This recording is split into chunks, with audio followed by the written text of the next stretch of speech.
Yeah, so this is, I think I gave the title of it's really a discussion, and I don't intend to give a full-on, talk as we normally would at the Sunday service, but I wanted to share a few pointers, and then I'll open it up for discussion. And how I come up with the topic of cultivating empathy in our relationships, I was listening to a podcast. This is an NPR podcast called Wisdom from the Top with Guy Ross. And he basically interviews mostly CEOs of pretty successful companies, but they're people who normally come into a company when the company was really struggling. And they used strategies to turn around the company and the morale among the staff. So one particular top podcast I listened to, I can't remember the speaker, I should, but sorry about that.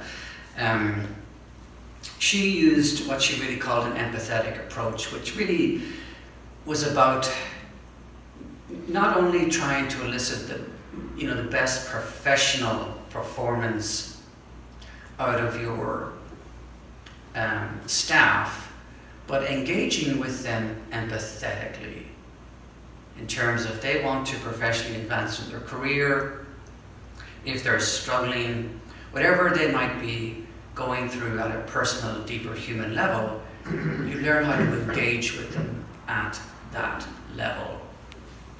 And then you work with them in terms of their professional profile. And in adopting that approach, she was able to turn around a number of successful companies. Okay, so that just reminded me of human communication. And in my book, which is lying there on the floor, which was published back in 2017, one of the chapters I titled was Tools of Communication.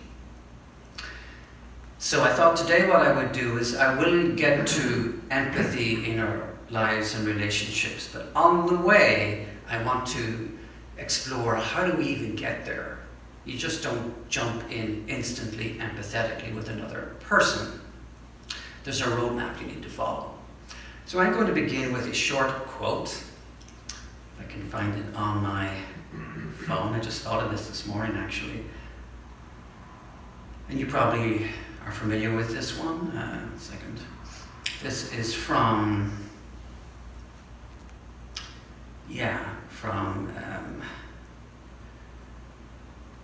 Viktor Frankl, the Holocaust survivor, neurologist and psychologist, where he said, between stimulus and response there is a space. In that space is our power to choose our response. In our response lies our growth and our freedom. So how do we cultivate empathy in our communication, in our lives, in our relationships? I'm going to suggest 3 ways. Number 1, we need to learn and apply basic communication tools. Secondly, we need to engage active, conscious listening. And thirdly, we need to recognize when we have been emotionally triggered and how to choose a holistic response in that moment. And that will bring us to empathy. All right. So here's what I did in the chapter I wrote about tools of communication. I share in that chapter what I call my toolkit of communication skills. And I have 2 acronyms. The first one is THINK, T-H-I-N-K. And the second one is the word casa, a Spanish word for home, C-A-S-A. So, and I saw this on a flyer one day, the Think one. I think I saw it at the Whole Health food store with the letters as an acronym, T-H-I-N-K. Think before you speak. T refers to truthful, H helpful, I inspiring, N, necessary, and K, kind. So in other words, you're supposed to kind of run it by yourself. Well, wait a minute. What I'm about to say is truthful, necessary, kind, helpful, inspiring. Okay, I narrowed that down to T and K because I thought, well, I think it's too long. It was 5 letters, you know. And anyway, the second one, the helpful one, you know, everything that we communicate to another person doesn't necessarily need to be helpful. It can be helpful, neutral. You might be just giving information. So it's going to be neither helpful or unhelpful, it's simply information. If it's helpful, that's a bonus. And then inspiring, everything we say, you know, in relationships, in conversation, doesn't need to be inspiring. Oh, yes, we have our moments of little gems of wisdom, and they're great when they happen, but they don't happen a lot. So I kind of eliminated the I and the H just to T and K, and I can think of that in a second when I'm in communication with someone. So what do we mean by that? All right, truthful. It's not hard to ask yourself, is what I'm about to say or write in an email truthful? Yes or no? Because to withhold, to fabricate, or to embellish the truth is to fragment your consciousness and the consciousness of the person you're communicating with. And it'll come back to bite you. Pure and simple. Is what I'm about to say or write the truth? Not hard. All right. Second one is, as I said, I reduced it to T and K, necessary. And I ask myself this question all the time. I have 2 teenagers. You know, my son's almost 14, my daughter's 15, and we have our little interesting conversations. And I would often pause to say, okay, is what I'm about to say necessary? So what I mean by that is the difference between what is essential and what is gossip, judgment, allegation, or inflammatory. And you can decide that in a moment. You know that. Is what I'm about to say or write necessary? And lastly, I narrowed it down to K, T and K, kind. What do I mean by kind in a response? What I mean is what you're about to say or write in an email or a tweet, whatever it is it spoken in a spirit of kindness? Or is it spoken with the implicit intention of eliciting or prompting an unkind response? And again, you know that in your gut. So if it's not spoken or written in a spirit of kindness, or you know it's going to trigger an unkind response, zip it. Period. So that's not hard. T and K. You can ask yourself those 3 questions in a second, in a few seconds, and you know. But you can still choose to go forward, as I often do, because you're in that energy space, so you go forward. But it comes back to bite you. All right. That's the TMK acronym I use. And then the word CASE, C-A-S-E. This one's a little more mystical. So C-A-S-E-A, again, and I use this if I'm driving along in the car and I notice something, and excuse my language, but that really pisses me off. It could be something to do with the environment, someone and how I see them treating another person. It could be a symbol, an emblem, a flag, a statement. There's any number of things. You're driving along the road and something pushes your buttons. I pause. I'm not working with the TNK now, I'm working with the CASE. The first one is C, curiosity. Okay? So I remember doing a retreat many years ago back in Ireland before I came here.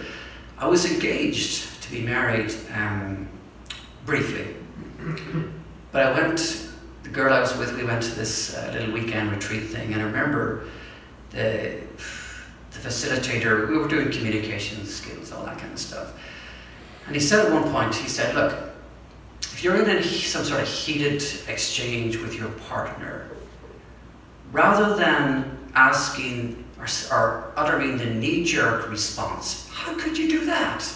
How could you say that?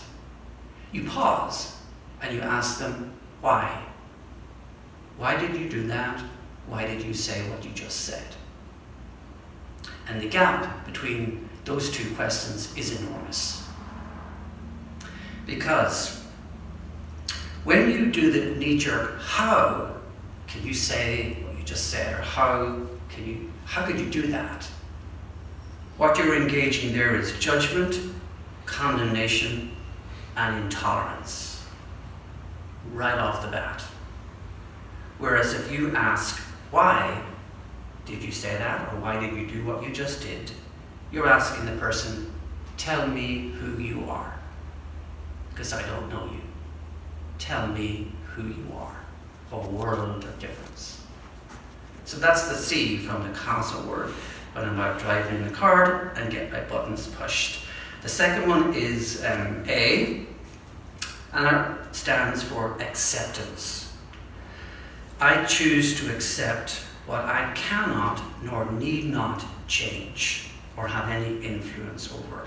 Or perhaps I choose to accept where others are on their spiritual trajectory, because that's their spiritual trajectory and their destiny, it's not mine. And if there's any karmic fallout, it's their karmic fallout, it's not mine. So I don't get all hot and bothered. I accept what I do not need to, nor should I, try to change or control. And then the third letter in CASA is S, space. What I mean by space is give others the sacred space to fulfill their own destiny.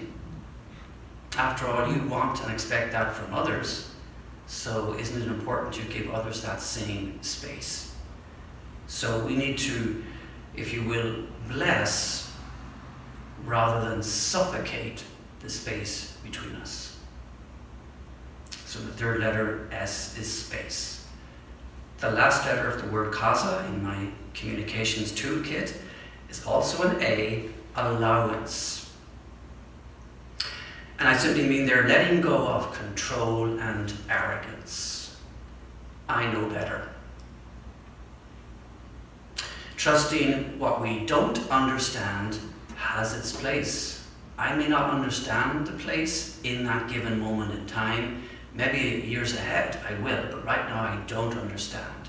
But it has its place even if I don't understand it, and to trust that.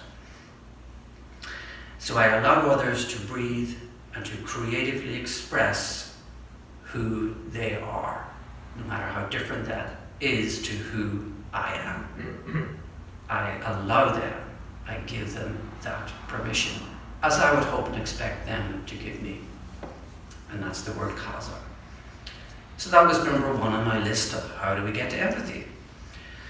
Number 2, active conscious listening. All right, this is the one that truly leads to empathy. And what I mean here is 3 things. Pay loving and compassionate attention while you're listening. Not afterwards, while you're listening. Secondly, park your ego and your ideological differences out of the way. And thirdly, I have 4 here actually, no scorekeeping.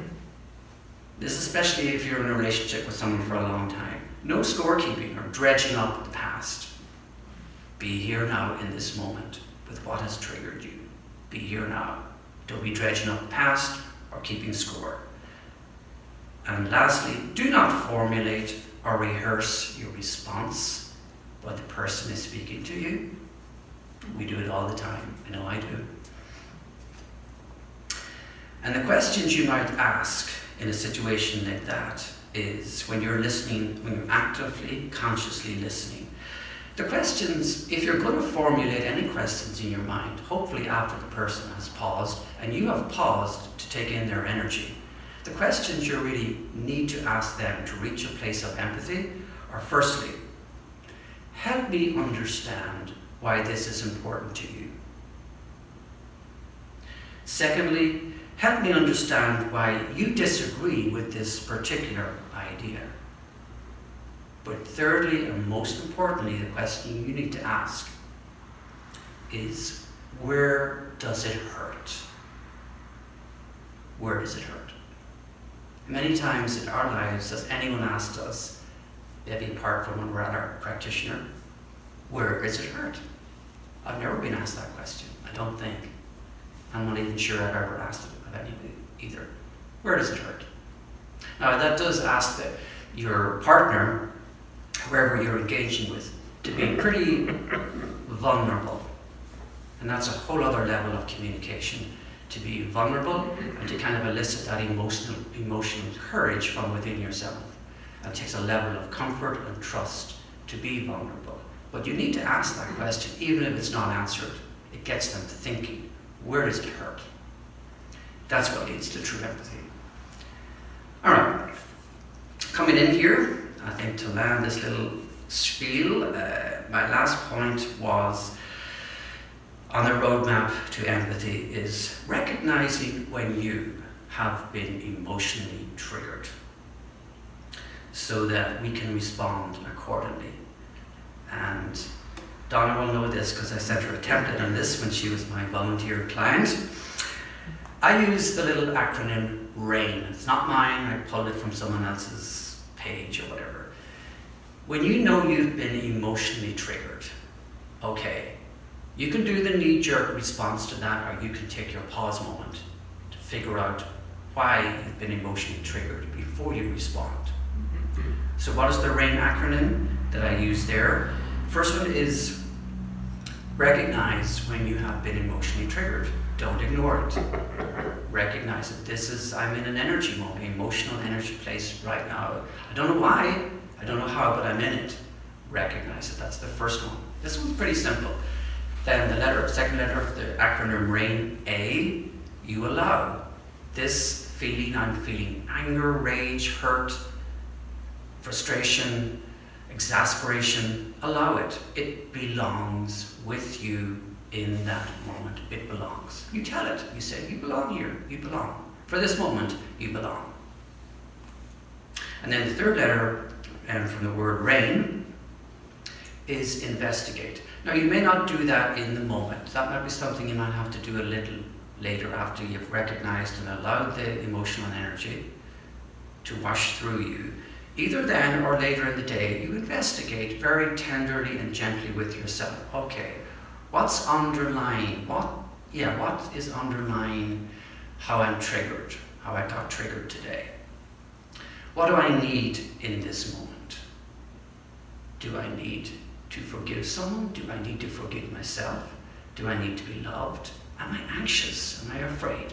What's behind the emotional trigger? And you do that very gently with yourself. What's behind it? So you lovingly and gently investigate what is underlying. It's usually fear, anxiety, some insecurity, and you acknowledge that in a loving way with yourself.